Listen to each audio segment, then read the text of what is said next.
Welcome into episode 199. Be sure you're following us on Twitter at BaileyJAdams22, at ByCASimmons, at Night Sports Now, and at Pegasus Podcast. I if you guys didn't catch that, it's episode 199. I don't know why I tripped over it. It's hard to say two nines in a row, apparently. So it's 199, which is also known as one away from 200. Christian, how are you? Doing well. Can't believe we're at almost 200. To our YouTube viewers who are wondering why I look like I'm just existing in like the ether or whatever. I moved over the weekend and I'm now in a new place and I don't have a podcast set up yet. So you're just looking at this lovely wall. You said I look like I'm in an office. It looks like I'm nowhere. Like I look like I'm just Yeah, it existing kind of in does. space. The I more I'm really looking, hate the more it. I'm looking at it, it looks like you have put like the blur effect on your background, and it's just like you can't see what's in the background when there's actually it's just a wall. I swear to God, it's a wall. Can you see? Look, there's a shadow. The shadow Okay, I proves see. it's a Yeah, wall. Okay. thank you. Yeah. I appreciate that. I was gonna also introduce this as like both of us are obviously we're in Florida, and apparently there's maybe going to be a tornado watch at some point. And you're in Orlando, I'm in Tampa, but Yep. we've both heard that being the case. So it's currently raining at my apartment, and yeah, so we'll see how that goes. A You know lot what's of cool is I don't even mitigating know where I'm factors here. supposed to go in this place if there is a tornado. It's always like, oh, like go to like this place if it happens. Wait, I thought like if there's a tornado, you just like go, like stay in your apartment, but like go in the part of your apartment that Well, has yeah, no stay in your windows. apartment. I wasn't going to be like, oh, there's a tornado. Let me go to the balcony to check it out. I just meant No, I mean like, like you don't have a spot in your apartment that doesn't have windows. I'm thinking. I'm very new Mine's here. really only like the bathroom, honestly. I guess the bathroom doesn't have a window. I'd go in the bathroom, but the Yeah, bathroom's near a wall. I don't know. I'd probably near a I'd probably wall. run around the apartment to try to make it so that I never match up with which part of the apartment the tornado hits. Like up my chances mathematically. I feel like I would. I am not in the shape to do that, so I would struggle doing that. I'd maybe do it for a couple minutes and then I'd give up and be like, all right, the tornado can take me. Oh, Um, wow. We're a week away from, well, about a week away from the spring game. We'll have our spring game preview next week for episode 200. We're still kind of in the dead zone of like, there's not a lot of UCF stuff to talk about. So it's kind of the season of making things up and making up hypotheticals on the fly. And that's what this episode is. We're going through five hypotheticals for this well, for this podcast, for this football season. A couple of things from the past as well. And then we'll get into a couple spring ball updates at the end to wrap up as we did last week. And there's really not a ton to get through there, so that'll be quick. But I know thought we this would just be, talked about this yeah, last week with spring ball, but if you're a UCF, I was going to say like content creator, but I don't want to refer to myself that way because that sounds uh, terrible. If you're a UCF podcaster, writer, anything, this has been the worst spring in history. I've hated everything about it. There is nothing going on. Great. And I'm not saying yeah, like, I'm sure there are some sort of surprises. It's just there's not a lot of like public things going on. So it's just, there's not a lot of intrigue. We're just kind of sitting here watching a team that's probably going to be pretty good, being pretty good during spring. and we talked about it last week where it's like it's probably a good thing that there's not like this big crazy thing because in the past couple of years it's been like quarterbacks and just like Yeah. random stuff. And like you said last week, it was last year was the JRP baseball and being QB1 at the same time. Like Right. there's nothing And like like that this year. moving And to the it's Big 12 and like having yeah, a new offense. But if you now guys it's want us just to do an entire podcast on who the center is going to be, we can do that. I just don't think you want us to, and I don't think it's going to be very fun for anyone involved. But we might get that yeah. desperate. We'll see. Yeah. So we thought this would be a little bit of fun. We'd have some fun here before we get into our spring preview next week or spring game preview next week. So let's just start. Let's start with Let's number do it. one. Our first hypothetical is if you could add one player from the past UCF teams to the 2024 team, who would it be? Can I say right now, if you're listening to this and you follow us on Twitter, I would love if you guys can give us your answers to these questions as well, because I was Yeah. struggling with a lot of them, and I'm very curious what other people think because I feel like my answers are going to be bad. But Yeah, anyway, I'm yeah. afraid I'm gonna get ridiculed for mine, both by you and also everyone who listens. Well, So then by all means, go first. What player from all of UCF's history are you adding to this team? I thought about adding a linebacker just so that we had a surefire, like I thought that's about that that too. guy. I didn't do that though. I'm adding Traquan Smith. Is Interesting. that's surprising? I No, it's not. I almost added it. I almost picked him. okay. I look at the offense and the one thing I could see holding this offense back is not having enough threats at receiver. I mean, I think the fact that they have a good young tight end in Randy Pittman, like that helps. Because I mean, there is maybe a situation where he's like your number two or three target. But right now there is Kobe Hudson, who's your wide receiver one. There's Xavier Townsend, who's your wide receiver two. And we've been talking about a freshman, a true freshman, Breedell Richardson, as your number three. And I don't If know, you that want to could go work off of out. like media appearances. I think Trent Whittemore and Chauncey Magwood have both spoken to the media now, but they're also Okay. letting like all kinds of folks speak to the media, which is great. And I'm thrilled. That's a departure from Yeah. past years, but it's at the point like I was feeling like I should maybe be reading into like who's coming to the podium and things like that. And then they brought out Grant Stevens this week. And I was like, I'm no longer reading into who's talking, which sounds really mean, but I think a lot of folks are talking. So yeah, you're right. They absolutely only have two proven wide receivers in any way, shape, Yeah. or form. And the Yeah. only And other one we've heard like any kind of like buzz about from social media and all that is Burdell, who's a true freshman. So that's not yeah. like the most most confident thing in the world. And so it's like it was funny as I went through this and I was like, all right, I want to add a wide receiver, and then I was like, I'll maybe add Traquan. I thought about Gabe Davis. I thought about just adding Javon Baker back to the team again, Oh because my that would have gosh. been fun. But it's like when you look at this, if you add Traquan Smith, he's your wide receiver one. Kobe's bumped back to that wide receiver two role that he was in last year and did a really good job being in. You probably got Xavier Townsend more in the slot than being your number two wide receiver, and then you have if Bradell Richardson as a true freshman is going to contribute, you feel probably more comfortable with him being your number four wide receiver, and maybe that means number five target if you factor in Randy Pittman.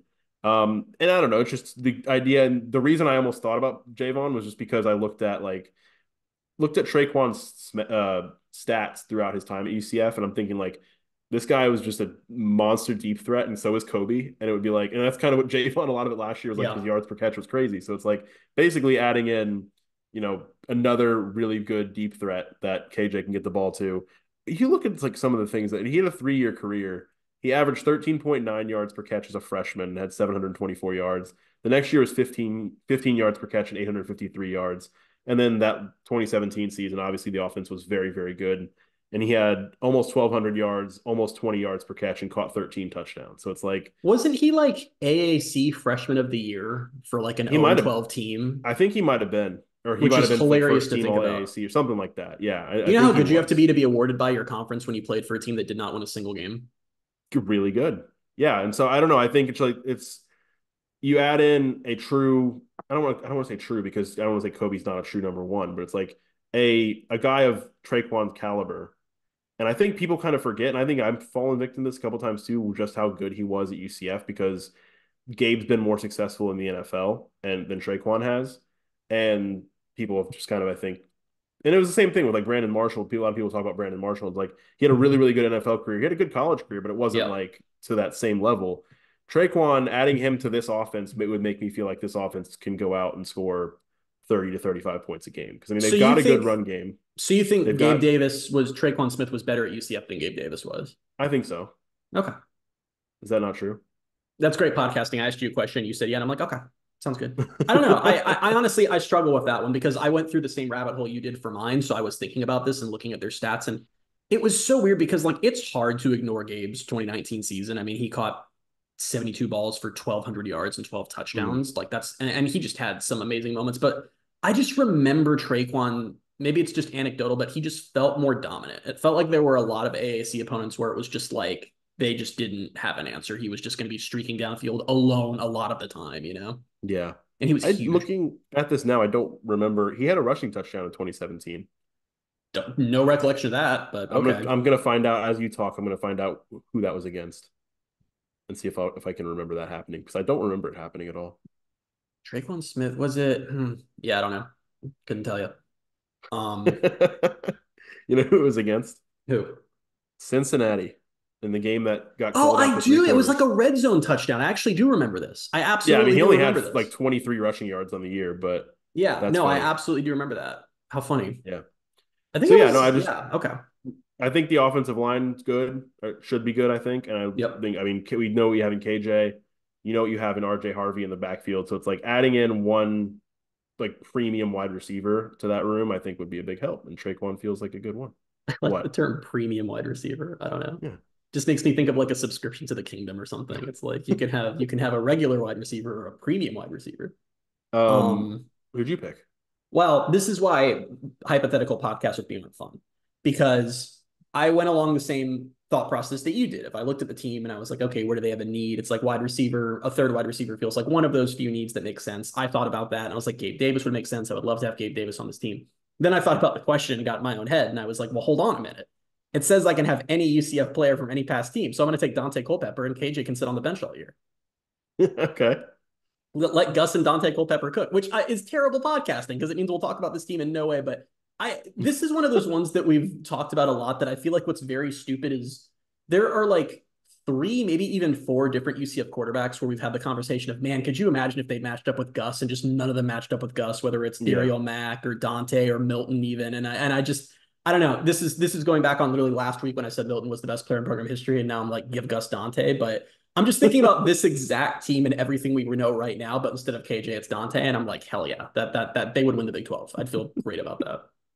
That's very interesting. Because I'm thinking, and it sounds crazy in my head to even think this. I'm like, are they that much better? Bailey. I mean, I know how good he is. Sure. I know how good he was. But like, does that like is quarterback the big thing that would be holding them back this year? That's how I was looking at it. It's like because I could have taken any of the quarterbacks that like. So this is where you and I have we talked about this over text like 8 months ago. So I don't know if you can remember it, but you and I sort of have different philosophies on this because like one of my biggest issues with college football, like just as from an entertainment perspective and like the sport as a whole, is I think quarterback is way too important. Like it's just like I hate that like you can assemble a perfect team and if your quarterback sucks, it's not going to matter. And so I'm just buying it. If I can add anyone, I feel like I'd be dumb to not add a quarterback. You know, I guess. I also think that the difference between KJ and Dante is dramatic. I mean, it absolutely is, but I just mean like as far as the team, what the team would do. Like I don't know, I don't view it like that's what I was saying is like I looked at what the team needs and like I don't think they need a quarterback, but I mean yeah, having Dante would be fun, it'd be cool. They don't need one of the best players in program history. I also just think Gus and Dante would be fun, you know. It would. Which Gus I'm and not KJ denying would be that. fun, I'm just saying if I could add one player to this team, it would be a player in a position of like dire need. I'm curious where fans would stand on this because I think I'm in the right. I think that if you have the option to add a superstar, you just do, even if it's not at a position of need. Is Traquan Smith not a superstar? I don't know. I don't know. We're not doing this. I don't know. Yes, it's just sure. it depends. It depends on how you look at it. But that's I probably did this wrong, but I don't know. No, this is classic Pegasus podcast right now, is because we do open-ended questions like this, and then you and I approach them from completely different ways. And then you're always very convinced that your way is correct.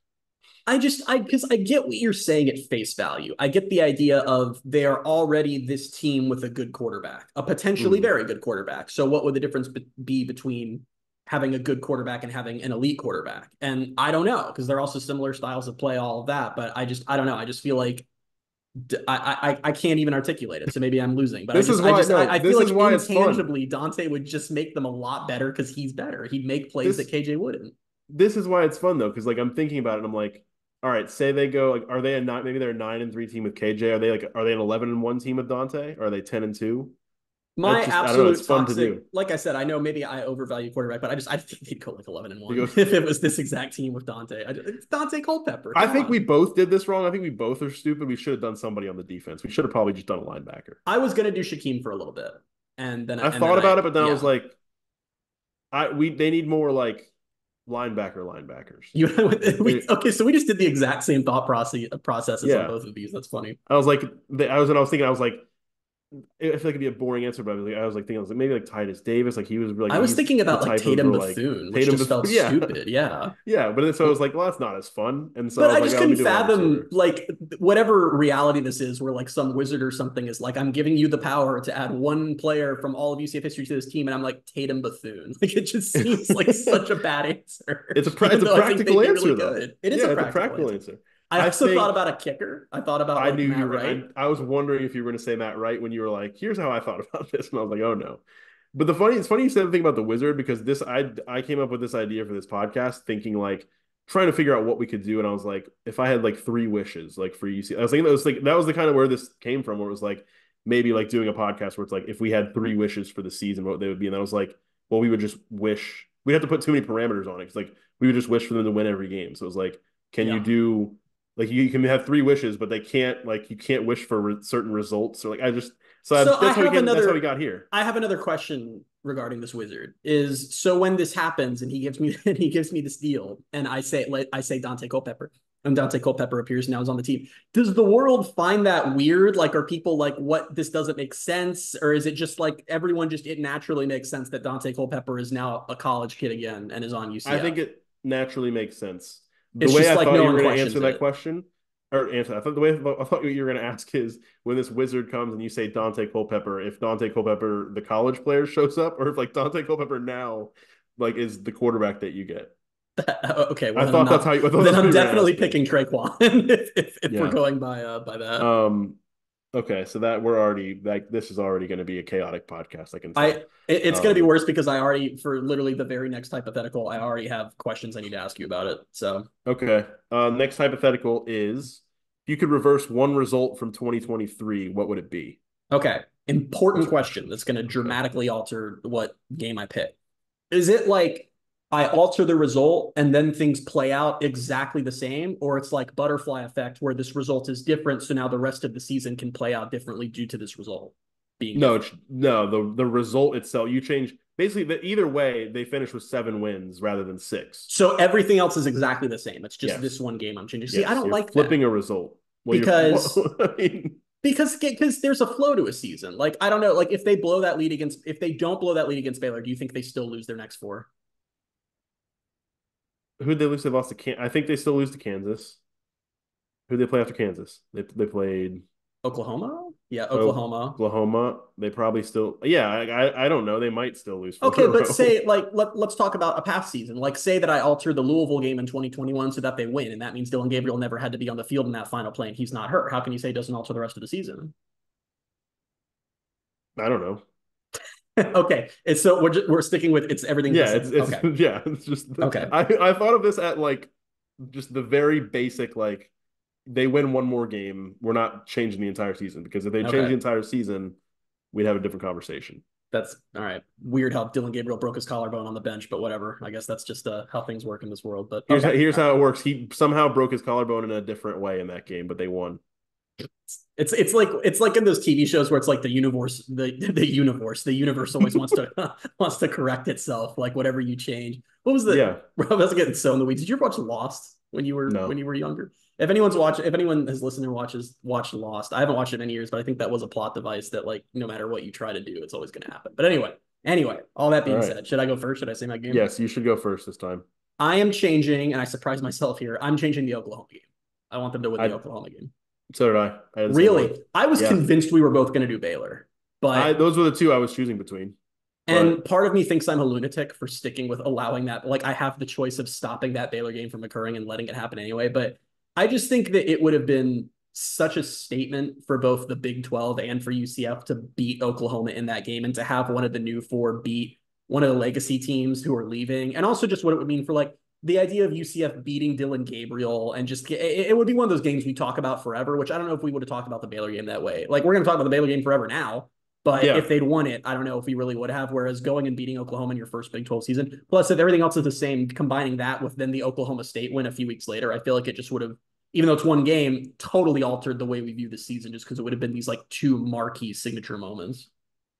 Yeah, and I think so I had most of the same reasoning, but then I thought like, okay, in this scenario, the Baylor game still happens the way it happened, but not that it's ever going to be easy to get over that, but it would have been easier to swallow that pill if they would have gone on the road and beaten number 6 at the time, Oklahoma, and gotten that. Like, it would have felt like, okay, well, that sucked. Baylor really sucked, but like, wow. Like, what was it? 3 weeks later, they had this huge win. The other reason that I thought about this game, and I don't know how it happens because I don't, it's my own question, but I don't really know how this world works. It's they win that game. I don't have to think about that 2 point conversion play call anymore. And that Is would the be idea that valuable. they win the game because that worked and then they go to overtime and they win in overtime? No, I actually thought of that myself because I was like, that play deserved to not work. Like I'm almost glad that it didn't work because that would have just validated that decision. I And don't I hate just that hate play it. as much as everyone else does, even though it's stupid and I acknowledge it's dumb. But because it's my larger Just issue. My larger it issue with that the play play in was that situation is what I hate. yeah. I The well play that play in that situation is what I hate. Is what it yeah, was. yeah. I my issue with it is that it's not like I don't know, like it's I don't know. It's just I guess it was just the one read nature of it. Like you're not allowing a play where like multiple things can happen. It's like it's either Right. there or it's not. But the reason I don't hate it as much as everyone else hates it is that if it had worked, it would have been so cool. Like it would have just looked awesome if it had worked, and then no one would say anything. But that's life. Yeah. Um, but yeah, that's kind of why I ended up landing on that because it was like it doesn't erase that feeling. And that's why I thought that like I almost selfishly picked the Baylor one is because the what I felt on that day Oh my was god. just so unpleasant. And I wish I could have erased that. That's why I thought about going that way with this question. But It wasn't to the same degree, but it how I felt emotionally was shades of 2015 after that game. Like it was that low just because of the absolute unbelievable nature of it happening. Like I think that's just like if they just gone and lost to Baylor, but to go up 30, I can't believe we're doing this again. To go up 35-7, it's your Big 12 home opener. It's been crazy. It's like, wow, what kind of season can they have? Everyone's so amped up. And then mhm. just, I'm just, maybe I do want to change that's that one. that's why I really hate it. that's why I almost went that way was more just because of the idea of that will forever be UCF's first ever home Big 12 game. Yeah. So maybe I Yeah. should have picked that one, but I still think a win over Oklahoma still would have meant some. That would have been like again, like that would have been a program. I won't say program change, but like that would have been a program historically big win for the program is what I'm trying to say. And it breaks up the losing streak. So we Yeah, don't go 6 weeks. It happens right in the middle of it. So we don't go 6 weeks without watching them win a exactly. game. And that would have probably, because I think that was so much of this season too, is it was just, I could not believe for what a significant chunk of my life UCF was playing football and did not win a game. It was horrible. So what that would have been was they would have lost to Baylor, lost to Kansas, Yeah. bye week, beaten Oklahoma, lost to West Virginia, and then beaten Cincinnati and beaten Oklahoma State. Is that how that game? I think that's how the Are season we went. missing a game in there somewhere? I feel like we No, because there's are. a bye week. Am Yeah. I? They would have they would have lost three in a row because they would have lost to Kansas State, Baylor, and Kansas. Then Yeah, they would have beaten Oklahoma, lost to West Virginia. Then yeah. so yeah, so it, Well, like that's what three game losing streaks happen. That wouldn't have been nearly as horrific as five. Like five was almost half the season. They just didn't win a game. that's what the other sneaky, interesting answer might have been is Kansas State, Mm. just because like you're beating the defending conference champion on the road in your first ever Big 12 game. Yeah, but then you just I don't know them beating Kansas State. I don't want that. I don't want that at all because the idea of them beating Kansas State and us all being like, hey, maybe they can be something. Then they And don't then win again Baylor until November. happens. Like literally Yeah. don't win a game till November after that. I could not have dealt with that mentally. So then on the flip side, though, the Baylor, say that you flip the Baylor result, then it's still what a 4 game losing streak. Is Yeah, they that would have right? still lost this next four. Yeah. That's yeah. So that's still I also gave a four lot of 4 weeks thought. plus a bye week of not winning. So I also gave a lot of thought to the bowl because it I just didn't. sets I the gave tone for the entire offseason and everyone was in such a bad mood afterwards and basically stayed in that. Like the only thing that lifted the fan base out of that was them landing KJ. And which I was don't like a know. week later though. That's why I didn't give it that It thought. was not, wasn't it a lot It was later? absolutely a week later. It was New Really? Year's Day. I was at the LSU Wisconsin game. Wow. I swear to God, in my head, like 2 months passed No, between it was that's why like I thought about it and I was like, like I don't think anyone really talks they about did who I the play. whole Grayson McCall thing and all that. That was all just in a week. So it was like Oh my it was like the God. week after Christmas, I think, and then yeah, New Year's Day. I remember we didn't do an emergency podcast about KJ because I was at the LSU game. I'm desperately trying to find an answer to this because I don't believe you. Well, I Yeah. mean the Gasparilla Bowl was like I guess a few days earlier than it was when they played Florida. Actually, that might not even be true. They I don't landed know. KJ 10 days after the bowl. Yeah, like 10 that's what I was days. thinking. It wasn't everybody was in this bad mood for 10 days, And you know what it's and but it was bad. Like oh, and it was, Gus but was in a bad mood long enough to blow up the whole freaking staff. Like I don't it know. I was, but then like now no one talks about that game anymore. Do you Like remember I don't. there are so many hypotheticals around quarterback? Like what if they get Grayson? You remember Zion Chris, the Louisiana Yeah, yeah. quarterback who randomly was taking a visit to I just I what a time. There's Those a 10 lot there. days felt like a season. I can't believe that was only 10 days. What a time. Here, you want some more good podcasting? This question number 3 that we're gonna go to, which is along the same lines. I never picked one. I picked like 5, and I was supposed to decide between them, and I haven't picked one. So Okay. that's cool. The question is, if you could reverse one result from UCF football history, what would it be? I would love to hear what listeners would pick for this because Yeah, maybe it's a bad thing how many came to mind for me as possible you know results what's to even flip. worse is of the 5 that I listed, 3 of them were in 2022. I thought about that a lot because it would have been East Carolina, it would have been Tulane, it would have been Navy, Navy. Tulane. Like Yeah. I actually wish I could even Crucially, you have to say the Tulane conference championship game because if you just say right. Tulane, they could flip the win in the regular season, and Can I that's just that's reverse turns the into a second loss. half of the USF game that year? Like I know they won, but I wish I didn't have to have I had didn't have to live experienced through that. that. Yeah, that would have been a good point. I just Here's felt the like I one. thought about that too, but then I was like, I feel like I'm buying into recency bias if I'm really thinking in all of my lifetime and all of UCF football history, 2022 is the season that I want to try to fix, you know? This might still be recency bias, but I've only been around since I've been around in life since 1998, but I've been around UCF since I guess loosely 2011. Um, I'm still picking one that's fairly recent. I'm picking Cincinnati in 2019. Okay, because they would have gone to the conference title game if they had won that, right? I Yeah, believe they they would would have. have, They would yes, have because it because was they lost to Cincinnati and Tulsa, so they would have been 7-1. Cincinnati was the only team in the East that was good. That yeah, they would have played Memphis in the so 2019 they would have, conference title game. yeah. And so I thought of that because they would have gone to the title game. They would have, I don't know. And this is where you get into the like, who knows what would have happened. But you're like, that's the year Cincinnati began to like kind of take over a little bit in the group of five. So you're like, if UCF wins that game, that's another, Puts them that's back what, in how their many in a place. row? Yeah. Like, it's one of those things where it's like, there's Within four in a still, row. Yeah. yeah. And there's still the class of the AAC and who knows what happens from there. Like, I don't know. But that's why I ended up going with that because like I feel like there's so many random ramifications there where it's like they It's go to the so title game. hilarious to me that we were given the choice of what UCF game from any point in UCF history would you change the result of? And your answer was, well, I had to find a way to try to stop the creation of the Cincinnati dynasty. Like Hey, that is was that a your bad? point. That's a good idea, I Yeah, think. but why not? If The that's your goal, why not pick like 2020 and then they never even go to the Peach Bowl? Yeah, I guess. But 2020, like I don't know. Or pick 2021 and you cease their playoff appearance. You picked the least consequential season if you're trying to Maybe you stop don't know Cincinnati from being good. that. Okay. But no, I don't know. That's the one like because I mean that's Well, not so let even me the ask a point. question. So is this not the same as the other one? Like this one changing the result does change UCF I don't history? know. I did think that, but I also was thinking more so like that one does, and I didn't pick the other two Cincinnati games, and I'm retroactively making this reasoning, but it actually makes sense in my head.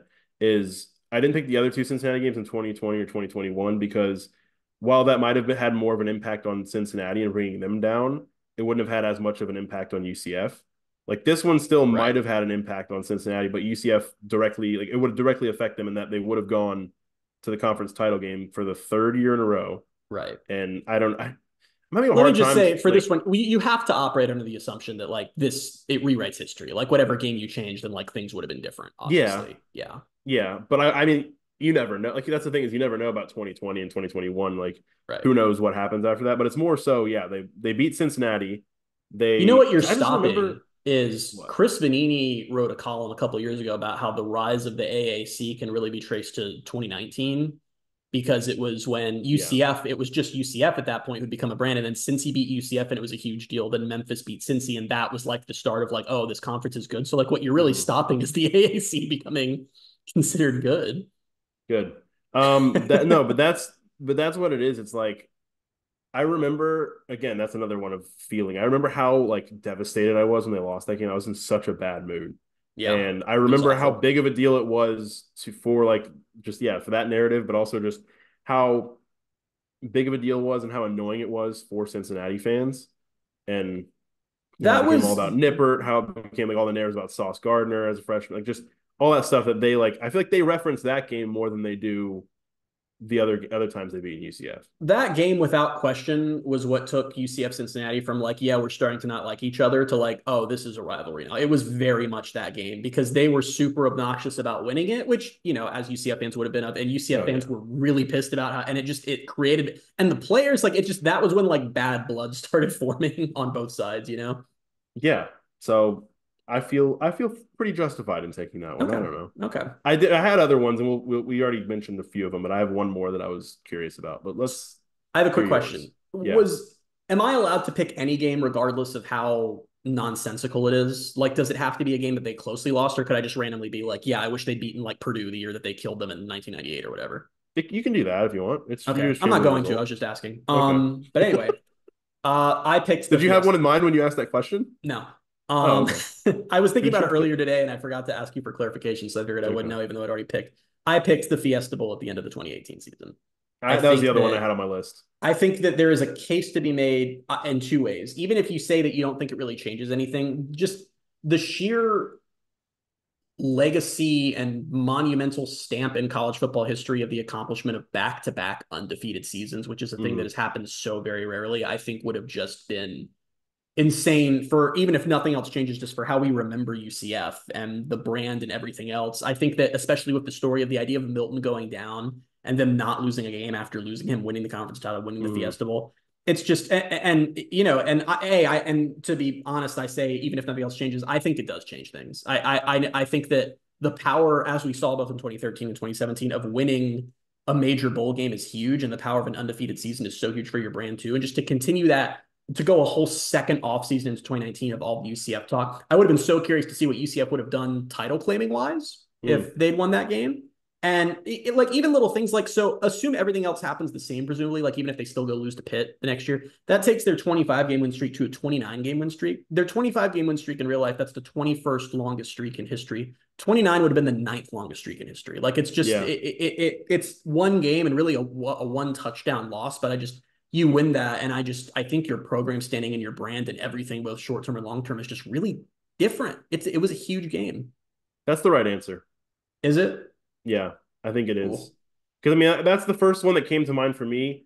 And then I talked myself out of it by being like, oh, like they had just won a New Year's Six Bowl the year before.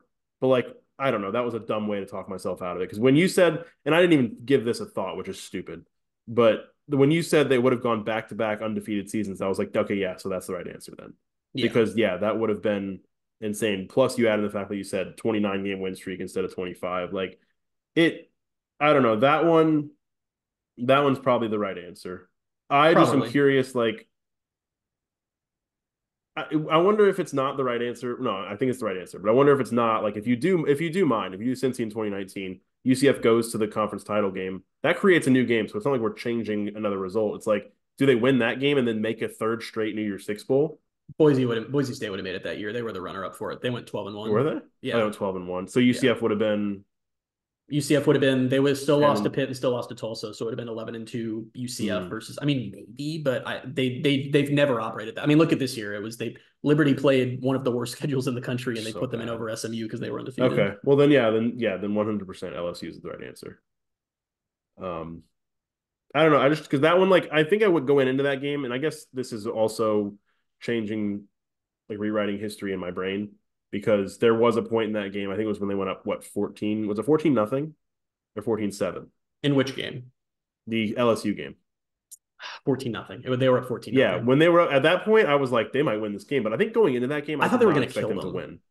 But I think No, I going into that game, I wasn't. don't remember I expecting to win. was. Did I? I mean, I I was picked about to them to say I win because I wasn't. always picked them to win. But I was about to say that I wasn't, and then I remembered that there are literal words of mine out on the internet because I picked up, part of the reason I was able to like go out there and everything is because I was freelancing for one of New Orleans papers. I think it was I freelanced for a couple of them. I think it the was the advocate, Advocate. Yeah. yeah. I went through a phase where I weirdly was like sort of a somewhat New Orleans correspondent in Orlando because I got into a relationship with both the Times-Picayune and the Advocate, and it would just be stuff like when LSU was playing in a bowl game here or things like that. I would help cover it for them. But yeah, so I was helping them out. I wrote some stories like from UCF's perspective for them, and I remember that they wanted everyone who was covering it for them to like predict a score, and they of course all picked LSU, and I was like, UCF's going to win the game, so I can't say that I didn't think they would, but I don't think I was really that confident. I think I just wanted to Right, have and that that's out what I there think. in Like, case they won.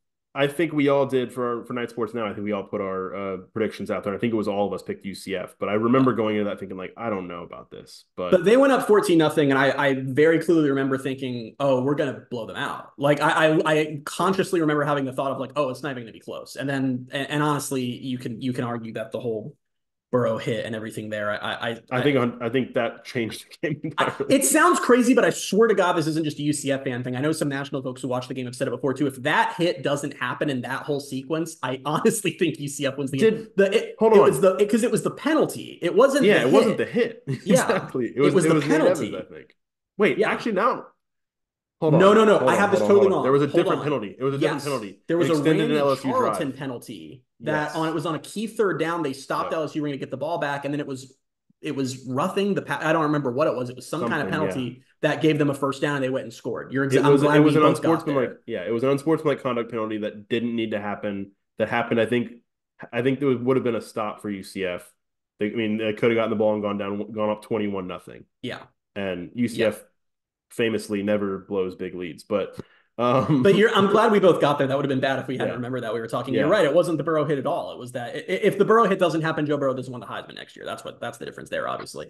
But no, you're right. It was that because UCF was getting the Um, ball back. It was going to be good field position. They were up 14-0, could have gone up 21-0. Instead, it became 14-7. God, I hate penalties. I hate but penalties, man. because the Burrow hit happened before that penalty, didn't it? Because the I'm almost Burrow hit certain it happened on the did. pick six. They made it Yeah. 14-0. Yeah. You're right. You're right. You're 7-0. absolutely right. Did Yeah. that pick six make it 14 or 7-0? I don't 14. remember that game 14. much. I won't go back and watch it, but Yeah.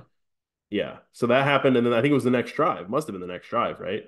Yeah. Where that I remember that really pissed me off at the time Because because you it was also like have to think, I know mentalities of teams are different, but I also like, do you think LSU kind of like folds a little bit once it's 21-0? Like just, if possibly. you're in a bowl game, it's like, And I okay. think what really, really got me at the time, and it's now that we remember this, what's really bothering me is that it was an avoidable penalty. If it would have been like, I don't know, if it would have been a hold or if it would have been like something dumb like that, like fine, yeah, that sucks that the drive got extended on that. But like it didn't need to happen. I don't exactly remember what it was, and I might go look it up, but I might just get more upset.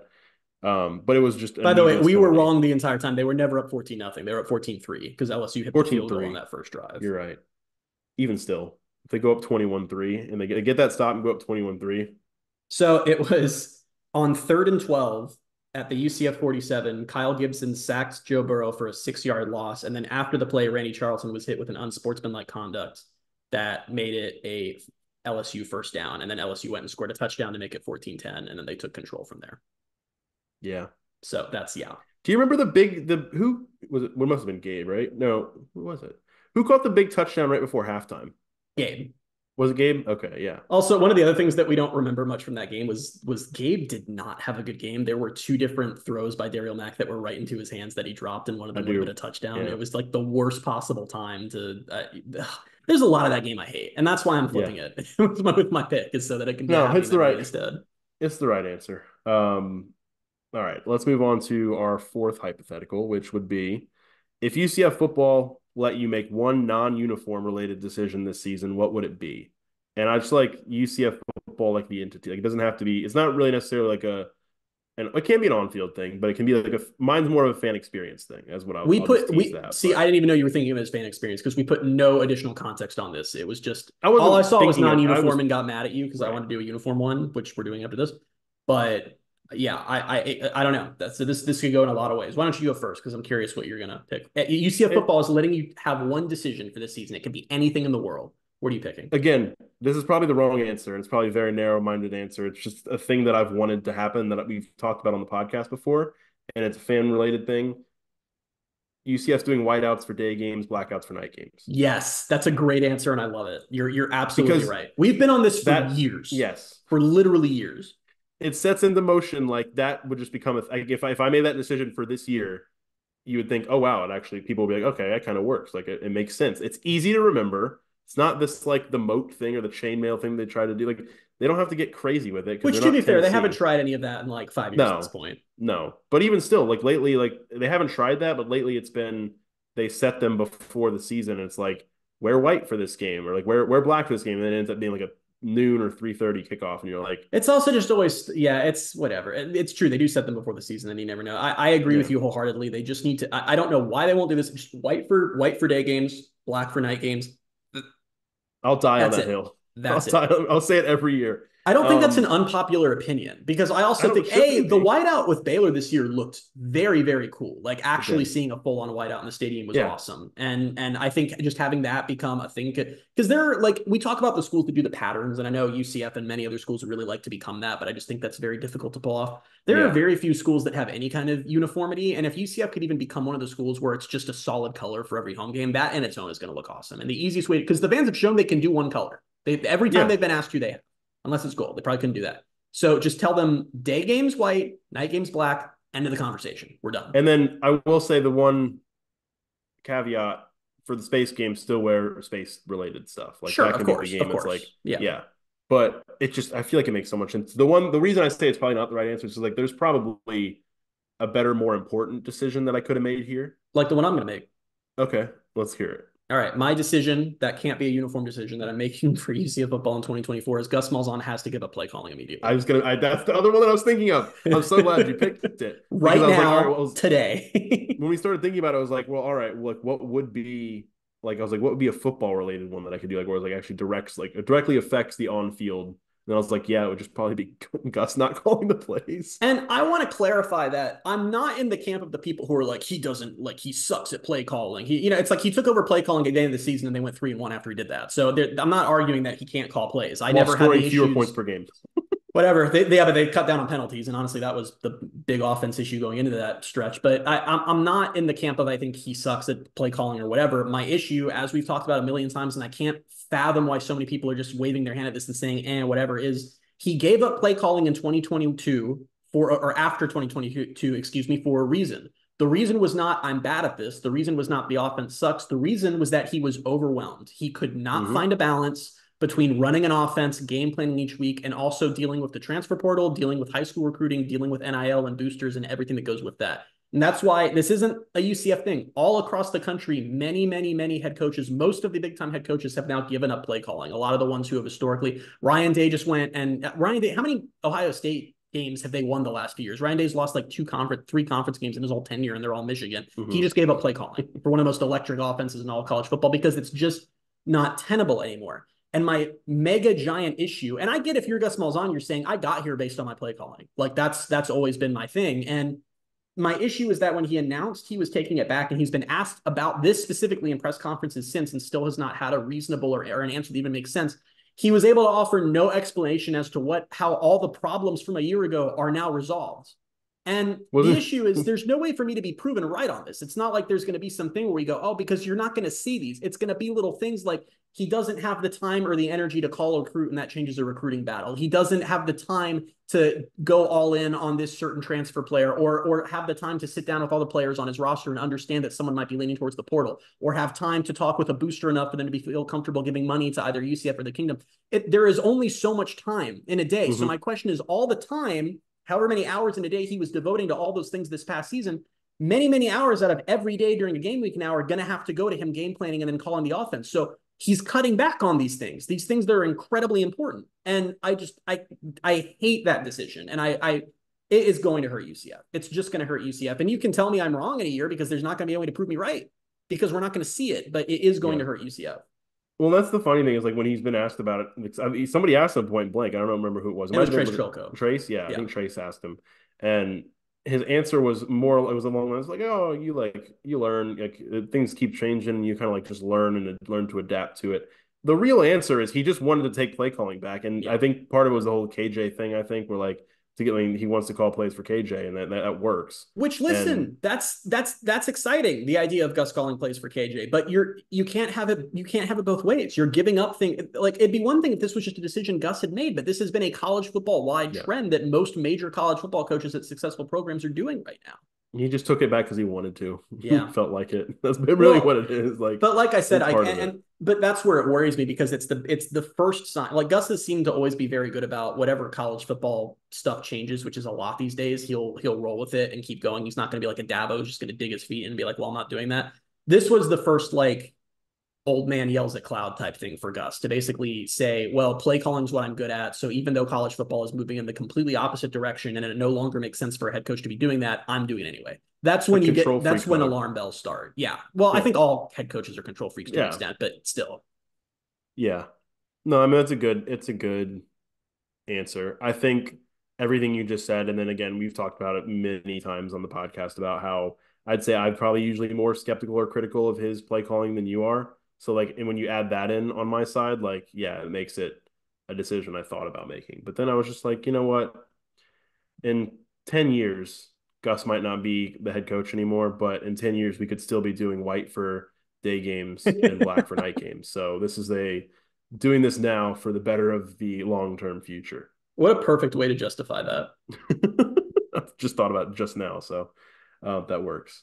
I mean, you could argue that like yours, if he doesn't, yeah, say he doesn't have the time to like get a big booster to donate this big, like if that doesn't happen and it otherwise would have happened, like when you make your change of all right, he's not calling plays, he called the booster, the booster's like, all right, here's $12 million, like that could change 10 years from now. In the So world where we do my change, there's a lazy river. In the world where we don't, there's not. That's my personal take.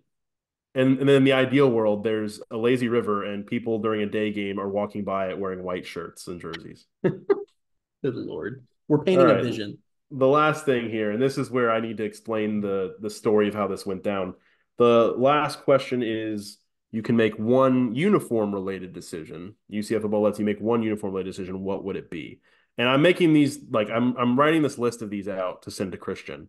And I'm thinking, all right, we're gonna do something uniform related, but I'm like, let me put the one non-uniform related one first so that he has like a little moment where he's like, wow, really? And like then he reads that, okay, the next one says like right after he kind of is like, what happened was I sent this to Christian and he took the time to reply after reading the fourth one before reading the fifth one.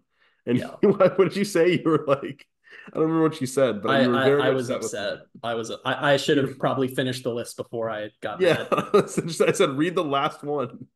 And then you did. I replied, you texted me the list and a whole explanation of what we're going to do. And I replied, boo, with a bunch of O's, the uniform caveat. And then you replied, read the last question.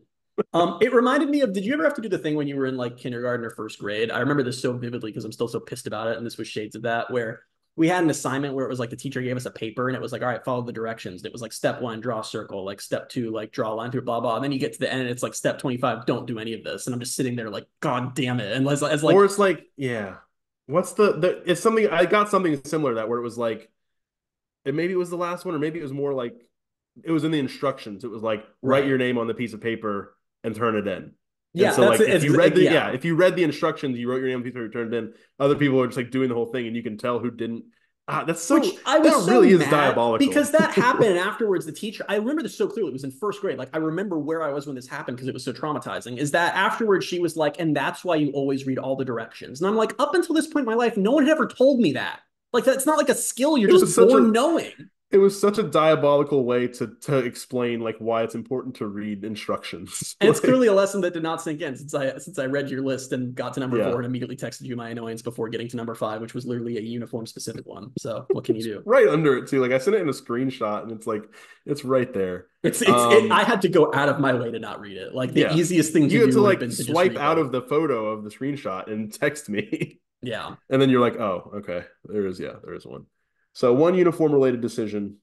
Um, this is even a little broad itself. Like I just picked a combo, but like yeah, this doesn't have to just be a combo for a game. It can be like something more broad or like wide sure, ranging. Do you want me to sure. go first? You can Or go first. I will say that all I right. thought about doing like bring back Peter uniforms, but like that's like a multi-year Oh, decision, so I felt like I can't reasonably pick that. You that would have know? been a good one though. I Yeah, didn't. but you I can't should have like, thought that. But yeah, I yeah, guess you can't. yeah, Can only bring them back for only for this year. and then they're gone You again. can, yeah. They're gonna Um, recall all the ones they auction off. They're gonna be like, hey, everybody, if you can you pitch in if you bought a Peter uniform, can you send it back? I'll send back mine if someone wants to wear it. I went and I struggle with this one because I was like, I don't know. I like uniforms, like I care about them, and it's like when I see something, I'm like, oh, I like that, or like, oh, I You don't like really that that pissed me much. off before we started the podcast Oh, because you said you picked a combo and you said my issue is I can't remember if they've worn it before or not. And I immediately said, well, then I know it's not night mode or light mode because they've only worn those 5 times. And then you just gave me this awkward look, like clearly explaining that it's night mode or light mode, even though they've literally done 4 total types of combos with those. I don't understand how you possibly could not remember here's them. here's the thing. I don't remember them like you do. I don't I have know an that you don't remember encyclopedia, them but like I do, and no one should. It's unhealthy the degree to which I remember them like I do. Like it's not good that I have memory recalling this, but like they've done night mode and light mode so few times. Like I I don't know couldn't how tell you you. And could. so my pick is a light mode related one. I couldn't tell you. I can't remember which one they were. I remember it was Kansas was the first one. That was a Yeah, whiteout.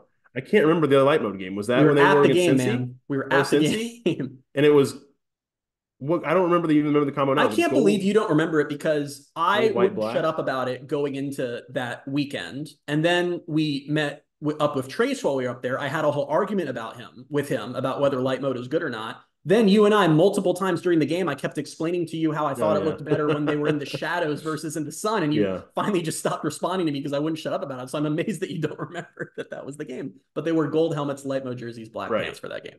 Okay. Well, here's the thing. I want to see the Peach Bowl combo again, but I want to Okay. see it with gold, the new gold helmet, Mhm. the light mode, and the light mode. All right. I So have a gold. modification that you need for that. Okay. White face mask. Yeah. White face mask. I'm Yep. here for it. Because there's no black on the And light mode jersey and pants. So if you throw in the white face mask with the white UCF decal, that is an all white and gold combo. I think it would be quite beautiful. so I want to see that, and I want to see it against Florida. Oh, really? See, this is where I think they have to go black, white, black against Florida. Like, I think they have to, I thought about right? that too, but I was like, that doesn't sound as exciting. I guess we'll see how they do that because that's kind of been like the Raymond James combo. Like every time they play there, they wear that, but Oh also yeah. like it's the beating Florida combo now. So I feel like you have to roll it out again. I don't know. I'll be curious what they do.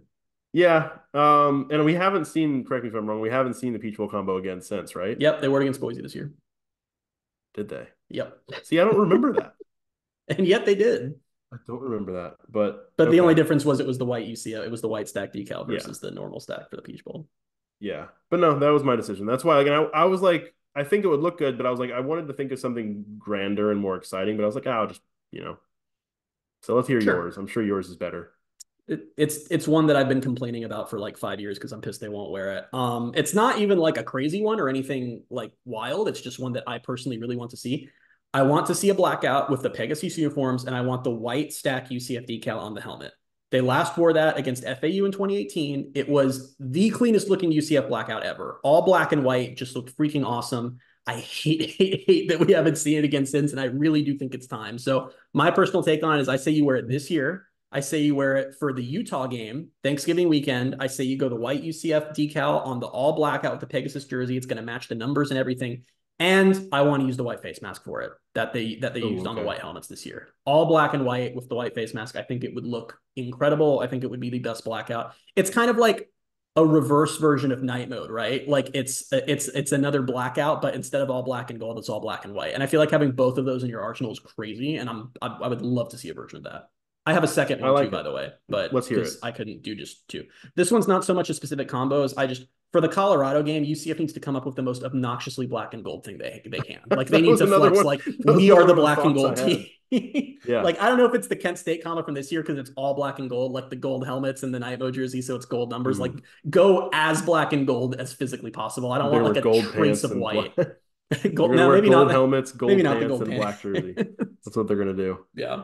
Um, I like it. No, I thought about the same thing. So I was like, what can they do? I was looking at the schedule. I was like, what can they do against Colorado that would like make them different? You can't seed black and gold. You can't go with like the Villanova combo for that game or something. Like it's got to be like the most black and gold thing you can Yeah, come up because then with. that forces them to probably do what they're just like well, then they're gonna do pewter, and it's just gonna make us feel bad. I don't care. You can't see black and gold. You can't force it. Do it. That's a victory to me. If they come into that game wearing pewter, they're saying that they're submitting and saying that's right. We're not the black and gold team of the Big 12.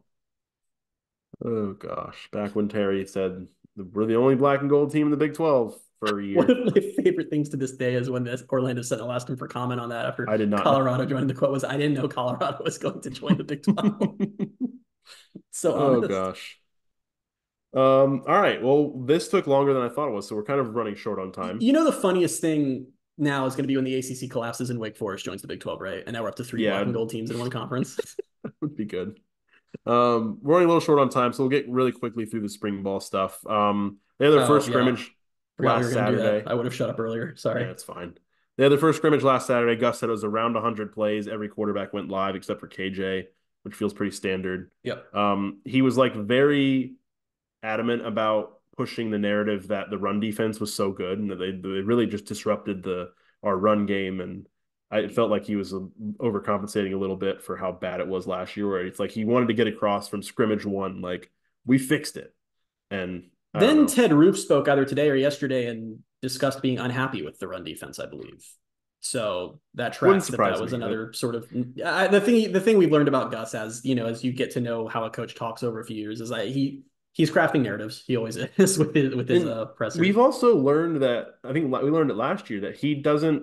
I don't think he like and maybe this is a good thing, maybe it's a bad thing. He doesn't like get on the same page about these narratives with his coaches. That's happened a few different times now. Like, because I remember he would say something, and then Darren Hinshaw would come out last year Yep. and say like a completely different thing, and it was like, well, what's the truth? Probably Darren Hinshaw telling the truth because he didn't do coach speak as much as Gus always does. So, Yeah. but that was a big thing that he was just talking about how disruptive the run game was, and again, it was very much like or how disruptive the run defense was, and then he was like, there were probably three or four big pass plays. There were also three or four. Like it was like very even, like it was like the perfect scrimmage. I mean, I So understand because the thing that sucks about a scrimmage is there's no such thing as a good scrimmage, right? Because yeah, every good thing is a bad thing. Every big play is a big failure. And that's just kind of the way it is. Unless it's something like, I don't know, like a receiver just straight up like mossing a defender or something like that. Like yeah. anything outside of that, it's bad in some regards. So I understand that you have to toe that line. And Yeah. like I said, I think There's give and take in every scrimmage. Like that's just the reality of it. because what can you even learn? Like I remember there was a thing in the Athletic from a couple years ago. You remember when at Michigan State with Kenneth Walker, who Mm, I don't know if he was a Heisman finalist, just got a lot of votes, but at one point, like midway through the season, he was a Heisman favorite. And he yeah. transferred in from Wake Forest, and Michigan State thought that they had a huge run defense problem through spring ball and fall camp, and were really the Athletic wrote this whole thing about it. The coaches were really freaked out. They're like, our run defense sucks. Like this is going to be a huge problem this year. Their run defense was perfectly fine. They were just going up against Kenneth Walker, and they didn't know that Kenneth until the Walker's just season really started. good. Then the season starts, and they're like, oh, we just have a star running back and didn't Yeah. realize it. So I don't know what you can tell from a scrimmage, even if you're the coach, because at the end of the day, it's your team up against your team. I think that's why a lot of coaches have. I wouldn't be surprised if in the next few years we start seeing some sort of kind of like what the NFL does, where these sort of joint Oh, scrimmages like with joint, different yeah. teams, so you can actually learn a little something. But yeah, I don't know what else you're supposed to say as your Gus other than Well, the team did in fact play itself, and some they good do things that happen in and some bad things happen. they do that in every other sport in college. Do they? Yeah, I Like guess they do. like There's volleyball will preseason play and spring matches. Like it's not even it's like if volleyball will play spring matches, softball will play a couple of local teams in the fall. Like they'll play, I don't know, I think if you UNF or saw it in something. college, just because everyone's so conspiratorial, you probably wouldn't see like UCF and like Miami doing like a joint scrimmage Right. or a joint practice. It would probably be like UCF and FIU or something. But still, I just feel like you learn so much more about your team when it's not just going up against this stuff, because it's just like the Kenneth Walker thing, right? Like no matter how smart you are, it's just you see the same thing over and over, and narratives start to form, and you might be on Mm-hmm. the wrong side of it. You just don't know. Yeah, and then famously, like UCF men's basketball had the behind closed doors scrimmage with FAU and all that. Yep. So yeah, I mean, maybe that is probably the future of this, but I think that's probably coming in the next few years, since college yeah, football likes to change every single rule that exists every now and then. for now, they have one more scrimmage this Saturday. Gus said it'll be more situational stuff, and then they'll obviously have the spring game next Friday night, Knights versus Knots. They'll do Very excited. half of like an actual game, and then he said half of it'll just be all the fun stuff, which is Which is what they did I last year, and fans who were there said it was a lot of fun. So, okay. As I say, you weren't there because you were on the cruise last year, weren't you? yep, I was. Yeah, so I wasn't there either. So I'm curious to see like if it's going to be one of those things where it's like if it's is it fun for the people who paid the money to do it and everyone else is kind of like, all right, like do we need to watch No, this or it was like no. I remember fan because it wasn't just that stuff. Like it was like okay. they did like a contest to pick like the fastest player on the team. Like they had them all race Hmm. each other, and they had like the all the D linemen tried to catch punts and stuff. Like they did Okay, like then fun good. Yeah, stuff. no, I Yeah. like that. Okay, cool. There's a lot of cool stuff though that you can if you're very rich, you can pay to do, and that sounds pretty fun. So If you're very rich, but yeah, yeah. a lot of it's very cool. Or if you just are, I don't know, if you're not rich but just want to spend a lot of money If you're not on rich but something are willing to fun. take out a personal loan, then yeah, there are options available to you here. Real quick in the football news, UCF. This wasn't really news. This was just a stat that we both saw. I thought this was cool. UCF was the only team to average more than 3 yards before contact on designed rushes last year. They averaged 3.54 yards per rush before contact. The next closest was Miami at 2.98. And I replied to you when you said that to me, and I was like, but you forget and you don't even really realize how good the offensive line was, despite Yeah, the fact that every there were version like of it. 12 different versions of it. Yeah, it was just Does crazy. that scare you at all for this year? Because it's gonna be a new O line, you mean? A little, I mean, partially a new O line. They're returning a lot of Yeah, it's guys, like it's but not I like don't know, it's because part of me is like, did we? I hate even saying this. We've already had a discussion about this. But I don't know, like how much of RJ Harvey's success is they had an incredible O line versus he's an incredible running back. I think he's an incredible running back because last time we talked about this, I went and started watching some of the games, and I'm like, I feel like he's doing this, but still, yeah, no, he creates a lot. He does. And I mean, obviously it's always gonna help when your offensive line is really good. So hopefully they still have a good few different versions of it again this year. Um Next, Big 12 Pro Days happened. I mean, I didn't pay that close of attention. My favorite thing from the whole thing was like, well, there was a lot of talk about JRP and how his testing numbers were like way better than all the quarterbacks at the combine, which like I don't feel like that was really a surprise. I don't think that was ever in doubt. Like he's a great athlete. Like he's gonna test really well. I don't think that means he's all of a sudden going to be a first or second round pick just because he's an athlete. It's where you get into that. But my favorite thing was because of the partnership between the Big 12 and WWE, where there was like the Undertaker was there and like Big E was there, and then the clip of Draymond finishing a drill and like just kind of glancing and realizing the Undertaker standing there, he just goes Undertaker, and like he's like, "What's up, man?" He's like, "It's so good to see you." And then there was Tyler and Grable posted pictures, one with the Undertaker and one with Big E, another guy from WWE, and I was like, that's cool, like because the Draymond clip especially was just like he just became like a kid. He was just like, oh It my was god, very funny. and I was like, I I like want to how see his that. reaction was just to yell his name at him. He's like Yeah, Undertaker, he's which just I feel like is what we Undertaker. would all do in that situation. It's I just very think like relatable. it caught him off guard. Like Undertaker was kind of just like, oh yeah, hey, what's up? Like it's like just standing there It was minding his own very business. funny. It was a great clip. I think it's just cool. Like the Big 12 is so good at like it's Yeah. both the fact like we talked about how cool of a thing the pro days is and how no one's ever done it before is crazy. But like just the random outside the box things they do where it's like having I think it was at the Big 12 basketball tournament where they had like Shaq come and DJ and like Yeah, they even get last year that. like the Big 12 homecoming stuff like with the different ones and I think they're continuing that this year with some of the existing ones. And then yeah, this partnership with WWE, which like I'm not even 100% sure what it really is, other than like appearances at like Big 12 events and like Big 12 championship belts and stuff like that. So, but I don't know. It's all really cool. I like that the Big 12 does that kind of stuff. The UCF Board of Trustees approved the expanded and renovated Roth Tower last week.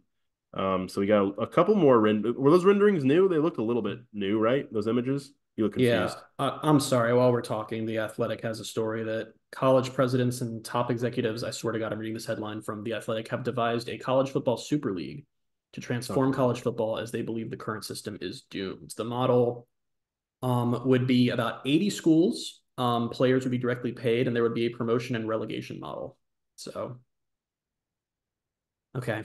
Um, I don't even. They broke college football and were like, oh, it's broken. We got to do something about this. Like, I mean, there were issues before, but like they were fine. Like everyone loved college football. They did not. It outlines all, yeah, UCF's included, all members of the current major conferences along with Oregon State and Washington State. Say so UCS included for um now until they're UCF's in relegated. this. I don't think this is ever going to happen. This sounds like pie in the sky, but still interesting that they're even talking about that. Yeah, Why would they use the term super league? Like that's such a scary term to people. Like why would you yeah. announce it that way? I don't No, get it's it. horrible. I mean, what is But this? This then is just the power. Like, what would change? Like, they're like, we're announcing a super league. It's going to be all of the power conference teams. Okay, well, you just described college football in its current form. yeah, Like, like that I don't exists. understand. Whatever. I'll read about it more Last after we're piece, off here. last piece of news was something that came up just as before we get on the podcast. Ryan Davis entered the transfer portal, and I said to you, I thought he graduated. Like I I thought didn't last year know was he his was on the last year of roster. I actually eligibility. don't think he was. Yeah. Yeah. So he's in the transfer portal. Yeah, you told me that, and I was like, I don't know. I thought he was already gone. Um, so best of luck to him. Game of the week. It's a series this weekend for UCF baseball. Number 25, UCF baseball. They're 19-7, 6-6 in the Big 12. They're hosting Kansas State, who's 18-7, 6-3 in the Big 12. The games are Friday at 6, Saturday at 6, and Sunday at 1. Yeah, UCF baseball is ranked now. The Big 12, the Big 12 baseball standings are very strange right now because a lot of teams have played like some teams have played 12 games, some teams have played 9. So like UCF's technically in 7th, but they're the only ranked Big 12 team. And yeah, I mean it'll all work itself out in the end. I think right now D1 baseball saw this earlier that Eric Lopez had retweeted it that said UCF right now is in the projections a team that could potentially host a regional, which would be obviously the first time ever. They would host Georgia, Southern Miss, and Grand Canyon in these projections, which sounds fun. Really good metrics, as Eric pointed out. RPI is 6. Their strength of schedule is 6th. I don't know what these other ones are, so I'm not going to embarrass myself. But things are going well for Rich Wallace in year 1, and hopefully things continue. So, with all that, tweet of the week. Tweet of the week. Before we do that, though, I want to talk more about this because I've been reading it while you're talking. This will probably be old news by the time you're listening to this podcast. I actually like it. They should do this. It would break college football into 7 10-team divisions, joined by an eighth division of teams that would be promoted from the second tier. And the second tier is basically all the group of 5 teams now. So it protects the 70 Power 5 teams from ever having to worry about being relegated while allowing a path to promotion for all the second tier teams. And then there wouldn't be a selection committee. It would just be the winners or top 2 teams in each of those divisions would play each other. The group who came up with this proposal presented it to the ACC board of directors, and had meetings scheduled with the Big Ten, SEC, and Big 12. Those meetings were called off after ESPN and Fox got wind that this was happening, and the conferences were afraid of the TV partners being upset. But this is something that's floating out there now. So there you go.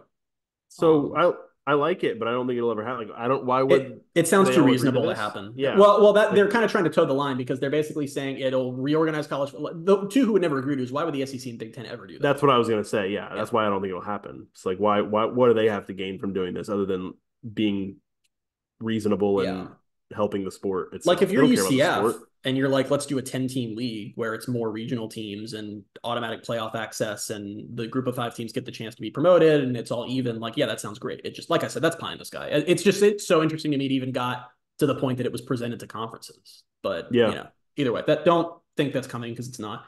Anyway, tweet of the week. Tweet of the week isn't so much a negative tweet of the week. It's more just the big Twitter trends for UCF this week that I want to discuss. So shout out to UCF Mike from Sons of UCF and his crusade that ended in victory over demanding an answer and explanation of what's going to happen to the 2017 national championship signage.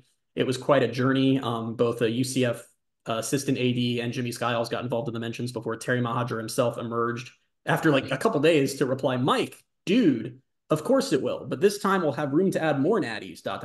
Okay. Along with paying, I can never pronounce this word right, homage to all the other championship teams. I went to school for journalism, guys. So Terry Mahajer confirming on Twitter that the 2017 national championship signage will remain on the new tower. Shout out to Mike, enacting change, quite something. Second, I'm also reading this for posterity because I don't know if I fully believe Terry Mahajer that I feel like this is an easy thing to. I don't get why it took 2 days to get a reply. I guess maybe it's just because it had to blow up to the point that it was like, oh, this isn't going away because like some of you were like committed to this. I think the signage is going to be tiny. That's my guess. I think it'll be on there, but it'll be pretty pushed to the side. Can I give you my hot take? Yeah. I don't really care one way or the other. Like that was going on Twitter and it was like a huge thing. And I'm like, I don't really care if it's on the stadium or not. I don't know. I feel like it's become such a like part of UCF that like it doesn't have to be like, because yeah, I mean, you do need to leave more room for, I'm going to say other national championships, but you need to have room for other signage, but I don't know. Let me tell you right now, we're having the wrong discussion. They need to take down the conference championship signage. That shouldn't be back up, is my opinion. Because the college football is so different now. Like UCF can have 10 years of dramatic success and everyone's happy and all is well and they're a national brand and never win a conference championship in that span. Like the sport's just so different from when they hung those and like, or hung them, they're lights, you know what I mean? They put them up. Yeah. And I just think that like now that like they won those championships in an 11 and 12 team league and now they're in these 16-team conferences with a 12-team playoff. I just don't think winning a conference title matters the way it used to. And so I feel like it's just going to end up looking bad. Like the idea of UCF having all this success, but you're looking up and seeing it's been like 10 years since their last conference title banner or something. I say just leave those down. That makes sense. I'm just been thinking ever since you said that. I think it's one of those words like homage. I've heard people call it like I don't know if it's right or wrong though. I think homage? we're right. Do people say homage? I know that you're not. Whatever it is, you don't pronounce the H. I know that because I know some people are like pay homage, and I know that's wrong. But I can't remember if it was homage or homage. Okay, might be both. Who knows? I don't know. But I've been thinking about that ever since you said it. So Terry flexing on us with his grammatical knowledge. In the same sentence of him going, dude. Terry Mahajer's been on one this week with Twitter because then he tweeted at Dolly Drama today. Dolly. I don't know why it was obviously if you're on UCF Twitter you know who he is, but it was just so like weirdly comical to read like an actual Terry Mahajer tweet saying nice work Dolly, like it was just really funny for some reason. But hey, he's engaging with the fan base. That's all you can ask from an AD. So sure. You can actually ask for some other things. You can ask for some more things. We're still okay with it. Yeah, we're cool. All right, let's get out of here. We will be back next week with episode 200. We'll be doing our spring game preview, and then we'll have a podcast after the spring game. We'll have 201, starting our trek to the next 200 Pegasus Podcast episodes. But until then, you can find us on Twitter at BaileyJAdams22, at @ByCASimmons, at Night Sports Now, and at Pegasus Podcast. Thank you guys so much for being with us, and we'll talk to you next week. Bye, everybody.